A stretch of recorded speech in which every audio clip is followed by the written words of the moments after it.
বিশ্বকবি রবীন্দ্রনাথ ঠাকুরের স্মৃতি বিজড়িত গ্রাম পতিশ্বর। নওগাঁ জেলার আত্রাই উপজেলায় পতিশ্বর গ্রামেই আছে তার কাছারি বাড়ি। বর্তমানে পতিশ্বরে রবীন্দ্রনাথের স্মৃতি নিদর্শনের অন্যতম হচ্ছে এই কাছারি বাড়িটি। পাশে আঁকা বাঁকা বয়ে গেছে নাগর নদ। এখন অবশ্য নদটি অনেকটাই শুকিয়ে এসেছে।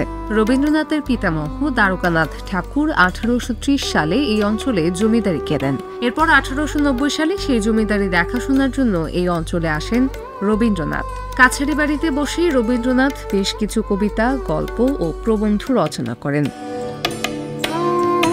জমিদার বাড়িতে ঢুকতে গেলে উঁচুতে চোখে পড়ে দুপাশে দুটি সিংহ মূর্তি।